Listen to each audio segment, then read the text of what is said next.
Yes, tourism is hot cake globally. So, Nigeria is not left out in rejuvenating and creatively harnessing its abundant potentials. The nation is no doubt the most populous in Africa, with over 500 diverse ethnic groups, with unique cultures and traditions, varying exotic geographical landscapes, 17 national parks, historical artifacts, and lots more for tourists. That is why the Nigeria Tourist Association that started in 1962 transformed into Nigeria Tourism Development Authority, and it is currently making huge strides in promoting the industry. This is Reshaping Democracy, and I'm Ayodeji Makinde.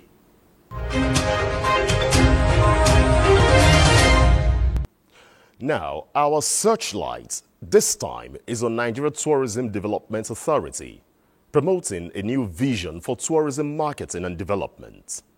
The Director General, NTDA, Folorunsho Koka, is here to respond to citizens' questions on happenings within the industry.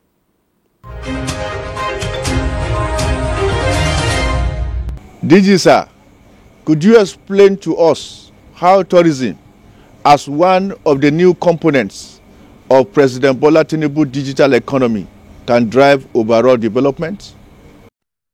We have lived in the luxury of being an oil economy for many years, taken tourism for granted. While other countries, tourism has been their own mainstay.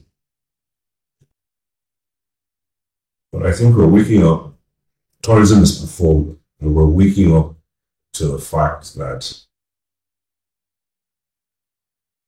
the oil economy is finite. At some point in time, people will consume much less of the products of oil industry, but tourism is growing.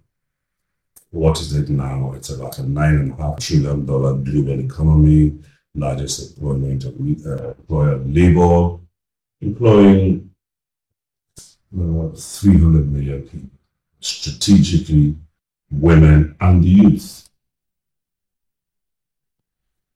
In Nigeria, tourism has been on our lips for quite a while, but I think a lot more attention has been paid to tourism in the last year. The last administration changed the laws of tourism. Nigeria, the current administration created a standalone Ministry of Tourism, recognizing that ministry needed to be represented at the highest level.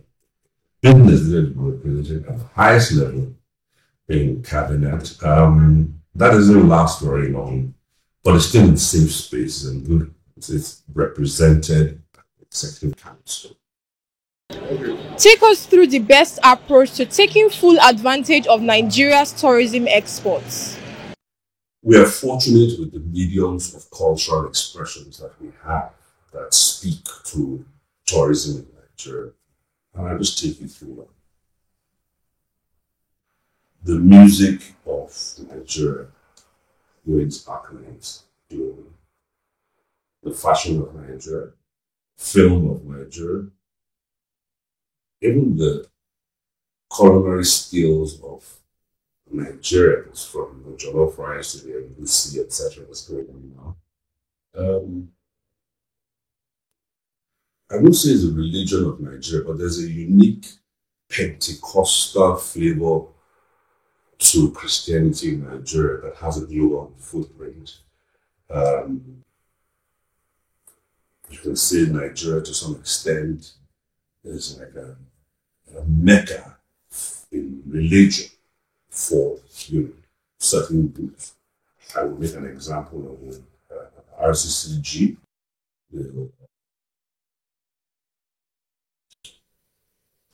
What's RCCG? Indian Christian Church of Christ. That's 187 branches in 187 countries. I think that is even more than the Nigerian diplomatic representation in the countries. Every year they have the retreat to the homeland, which is here in Nigeria, Lagos and Nigeria Expressway, they have an auditorium that sits more than 1 million people. If we are fair, we put things in the global context. Religious tourism is a significant income earner in Nigeria. I don't speak of the other churches. I don't want to speak of the other faiths from Islam to Odunufa in Ekpe. Tourism is growing and is getting recognition from both the private sector and the public sector that this is a viable thing to invest in. The laws of tourism have changed to accommodate the new thinking, which will be seen within the context of the corporate governance of tourism, other laws in terms of regulation, taxation, legislation. What does tourism need in terms of training? What we all thought training and knowledge was a few weeks ago, where ChatGPT was going to kill everybody's job. So DeepSeek comes in and kills ChatGPT. And as of 2 days ago, something else is up on the platform. So what are your skill sets? What are your requirements to operate? Not just in today's tourism industry, in the future. There's a new T in tourism, not just travel now. So it's technology. Now, how are we going to incorporate the new technologies that are going to come to bear heavily on this industry in the next 24 months? My name is Precious from Jos. The corporate governance has been quite tasking DGNTDC. How do we connect the existing tourism destinations in the country to make it more robust? So, we're going to explore a basket of options, an orthodox basket of options as to how do we fund this emerging industry. If you can't give me money, look at giving me tax credits. If you have assets, look at using the assets to guarantee my cheaper funding. Private sector, public sector collaboration. We have spoken about it, but there needs to be a focus on it within the tourism ecosystem. It is possible for tourism to grow with cheaper local funding, guaranteed by even moribund local assets. Where does Whiskey go, Burna Boy, where did they go and play abroad? All those assets are here. I mean, 5 minutes from here is Abuja Stadium. Same kind of stadium that they play abroad. Ibom Air is based in Uyo. Good airline. There's Fabio Stadium in Uyo. Beautiful place. So there's the airline, there's Ibom Icon, there's the stadium. What is so? They're all, they don't belong to NTDA, but they're all entities that can create packaged products that are easy to sell to a local, national, regional, international audience that can curate experiences in so many things that we do. I'm going to look at our festivals again. Okay, the Kano Derby can be better planned. We're members of the planning committee, but it can be bigger, be better planned. Ofara, fantastic. Judy Oban, I mean, she should be You know, I can't count the amount of festivals that if we better curated and put on the same platform as you going to watch Arsenal play Man City in any stadium, where you have your seat, you bought your tickets, you have your hospitality, you have your transportation, everything. It transforms, the mathematics of it transforms into phenomenal figures because people can invest in putting these things together and selling them to global audience. You know? I mean, look what happened with the last Ojude Oba. There was one photograph that defined it. I know Farouk defined it. Amazing. What roles do youth have to play in driving Nigeria's digital and eco-tourism sector? The future of tourism doesn't belong to them. It belongs to the young, digitally connected youth. So let me define that in the context of Nigeria. 65% of the population of Nigeria is between 18 and 35. Nigeria is the most digitally connected country in Africa. Statistics according to Google. Check. So 65% of Nigeria is emerging into that tax-paying, income-generating, digitally connected population in Africa. Everything is going to grow. If they're not paying tax now, they're coming into tax next. Because they're so digitally connected, and I think the term digital nomads, that's tourism.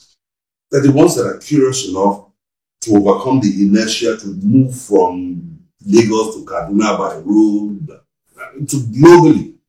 So they are already in charge of that industry. They are already using their digital skills to run that industry. If you look at the digital tourism entrepreneurs, they're the ones that just run off an iPhone. They're doing global business. I don't want to mention any of the businesses, but if you look online at the businesses, especially the small domestic businesses that are doing well in tourism, they're not printing pen and paper to go and do flyers. They are online on social media platforms pushing it. The future does not belong to daily business. The future belongs to business. They are engaging, and I encourage my colleagues to listen to them. I encourage both public and private sector institutions and establishments to not run away from our inertia with the digital world. You know, there's a bit of friction to change. I don't know how to use a computer. I also don't want that young boy to come and teach me how to use a computer. No, let him. Let her.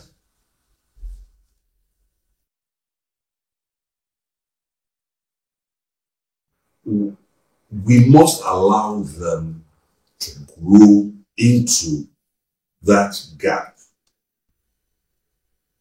where the rest of the world DeepSeek is killing ChatGPT, and we are holding pen and paper and not wanting to speak to the issue of what the youth and the digitally connected mean to the Nigerian, African, Pan-African growth over the next 24 months. I shudder to think what's going to happen over the next 24 months. And artificial intelligence is competing globally. we're still talking about the people who understand technology, digital technology, disruptive technology. We're the ones that are threatened. We must open EFTAN, open the door. OFA, open the door. ANJET, open the door. Allow those who it is their time to engage on behalf of all of us. They need to generate the surplus that's going to look after us later on anyway. I would like to ask the DG, how do we standardize and improve quality services in tourism in Nigeria as a whole and the state in particular? Thank you. There's a long story to this, but I'll just give you a very short. We have a new law, and that law speaks to contemporary issues that are affecting transportation in terms of standardization, classification, grading, blah, blah, blah. Took us 6 years to get that new law that's in place.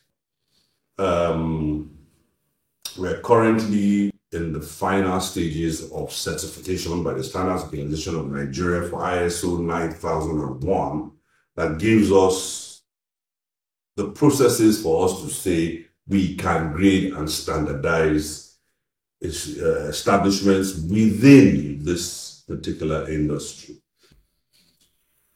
There are certain agreements in place.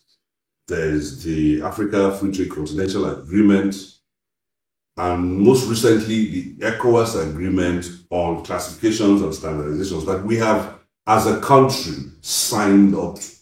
So it's just not about the Nigerian standard. We now have an ECOWAS standard that is related to international standards.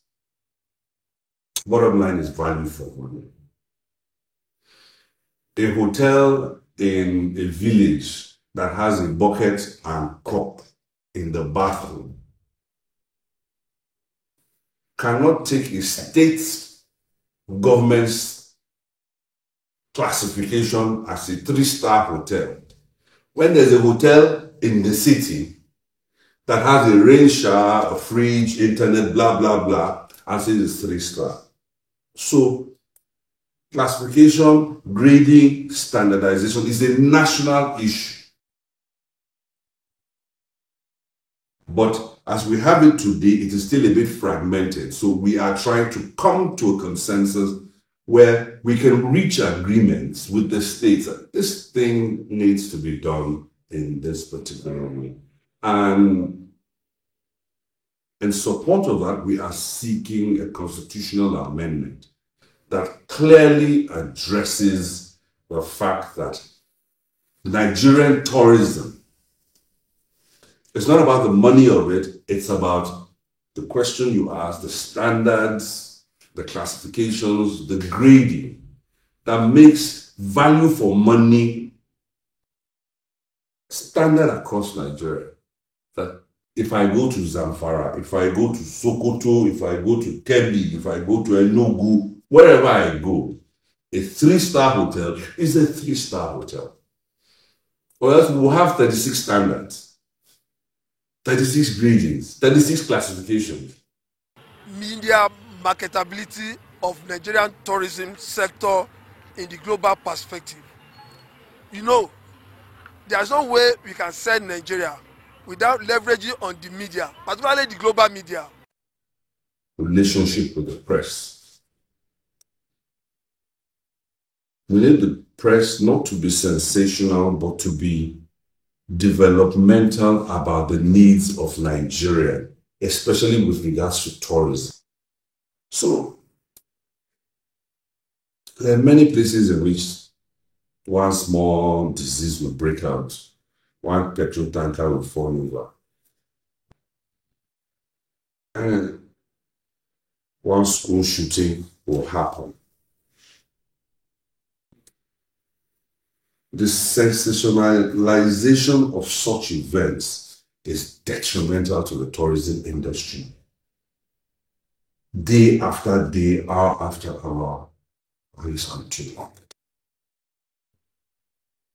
So, development partners in tourism, the press, journalists, members of the 4th, 5th, and 6th rail must be partners. So I asked, from the print to the radio, to television, to online. I said, let's come to an agreement. Let's come to something that says, I mean, Nigerians on their own post very negative stuff about the country, but within the realm of the press, can we almost reach a ceasefire and say, give tourism a chance? Report more positive than negative, and must you report the negative? If you have nothing to say, keep quiet.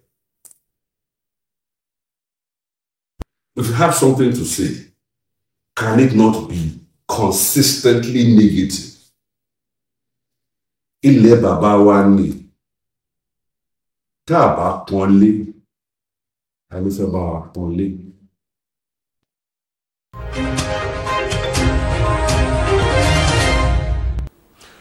And so the drums are beaten, but it's not for war. It is for the tourism quantum breakthrough for Nigeria. NTDA is placing the nation on a high pedestal, driving efforts to improve tourism facilities that will support revenue earnings, cutting across sectors. That's Reshaping Democracy. I'm Ayodeji Makinde. We'll be back again next time.